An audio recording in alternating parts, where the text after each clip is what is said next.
After 7 seasons as head coach, Doc Rivers is out. He and the team parting ways yesterday. Some would say it was inevitable after the way the Clippers collapsed down the playoff stretch this season. Many had this team winning the title. They didn't even get to the conference finals. Doc issued a statement thanking the fans and calling it a disappointing end to the season.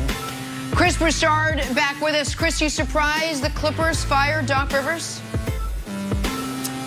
Only because of his stature within the organization and because of his relationship with Steve Ballmer. That was it. Performance-wise, how could you be surprised? It was essentially, and I'm a guy that picked Doc to win the championship when he first got there with Chris Paul, Blake Griffin, DeAndre Jordan, and then this year, of course.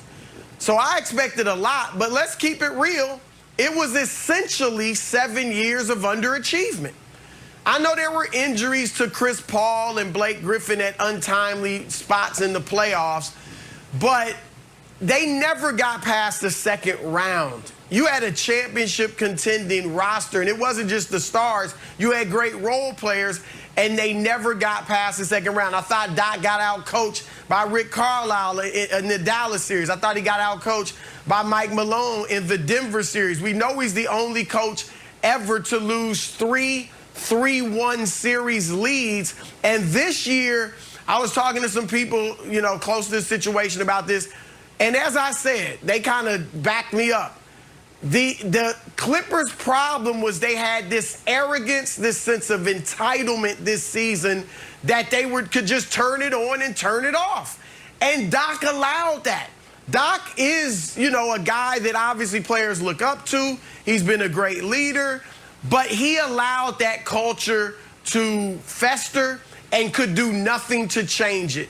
And so look, 7 years, you can't get mad at an organization for moving on after 7 years of basic underachievement.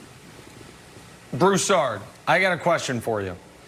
There are times when organizations move on from coaches against the wishes of their superstar. But it's rare. When the Bucks moved on from Jason Kidd, Giannis famously was very upset. But they also knew Giannis was young and years away from free agency, so they were going to have time to be able to fix it if Giannis got mad. I haven't heard anything on this. Steph and Mark Jackson. Sure, that's a great example. But typically they run these types of things by their star. And certainly, if the star is a year from free agency, do you think Ballmer could have or would have done this without either Kawhi requesting it in the exit interview or, and I know you don't do the exit interview with the owner, but, requesting it to him directly or right, without Kawhi giving it the okay if Ballmer was leaning this way and running it by Kawhi? Or do you think Ballmer just unilaterally would do it without consulting Kawhi when Kawhi can walk in a year? I definitely don't think Kawhi requested it, but I would think, and I don't know for sure, I'll try to find this out, I would think that they'd run it by him. And Kawhi was probably like, he's the type of guy that's like, whatever, you guys do what you got to do. Like, I think he's going to show up and play for whoever's there. Now, we all know that Doc Rivers was a big reason he wanted to go to the Clippers. And he told Doc, I want to play for you. But he's been there for a year. And he saw that they just weren't as good as they should have been. And some of that's on Kawhi, too. We're not exonerating him. Yes. But my guess is that they ran it by Kawhi, and he was probably like, look, it's up to you guys, whatever. But he showed them, it's not like I'm not going to play next year. I'm not going to be into it next year. I'm not going to hold it against you if you move on from Doc. So, Broussard, do you think that we talk so much about the culture of the Clippers and the motivation needs to change for these players, and you talked about how they're a little lackadaisical. Do you think that's a strike against Sam Cassell and Ty Lue that were part of that? And do you think that that means that the Clippers need to go outside the organization to find their person? I don't, because remember, Ty Lue was there with David Blatt. And they were having issues in Cleveland with David Blatt, obviously, and then he moved in and they win the championship. So when you're an assistant coach, you don't set the culture. I mean, you obviously have relationships with the players and everything, and you're a part of it. but you can't overstep the coach. And especially with Ty Lue and Sam Cassell, who have great respect for Doc Rivers, there is no way they were going to overstep Doc's bounds. And so I don't hold that against them. You're right, Wilds, in that sometimes it is hard. I've talked to coaches about this. Moving over those 12 inches, right, from the assistant coach's seat to the head coach's seat, sometimes it can be challenging because it's a different dynamic with the players now. But I think Ty Lue can manage it. I do think those guys respect him. He's got a great relationship with Jerry West and his family, so that'll help. West, obviously, a consultant with the Clippers.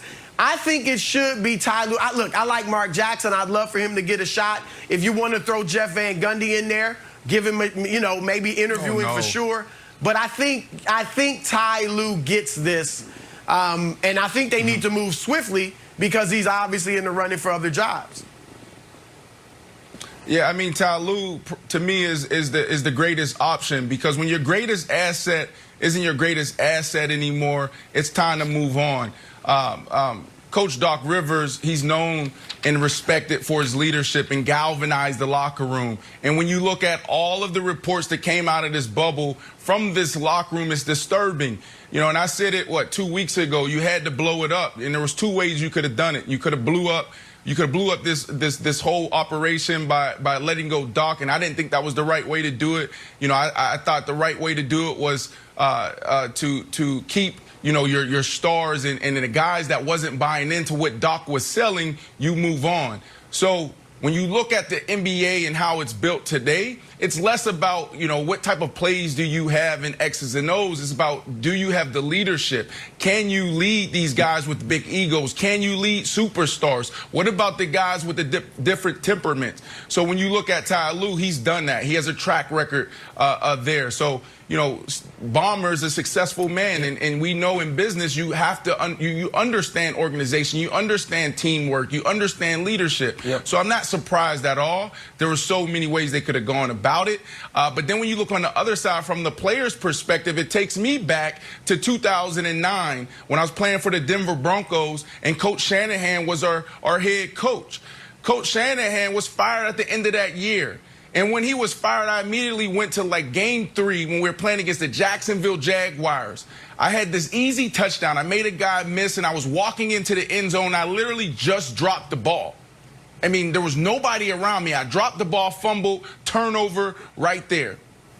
And when Coach was fired, I thought about it. I said, wow, if we would have scored that touchdown, we would have won that game. If we would have won that game, we would have been in the playoffs. To me, that was my way of contributing to Coach Shanahan's downfall. So if I'm a player in this locker room right now, what was that moment for you, Paul George or Kawhi Leonard? It's not just all on the coach. As a player, you got to think about how you contribute to this. So, to me, they have a guy on the bench that can come in and galvanize this locker room and push this thing in the right direction, because they have everything they need really right there. They just got to go into free agency and get 1 or 2 pieces and they'll be fine. That is some A+ accountability, Brandon. All right, the Clippers now one of 6 teams looking for a head coach come next season.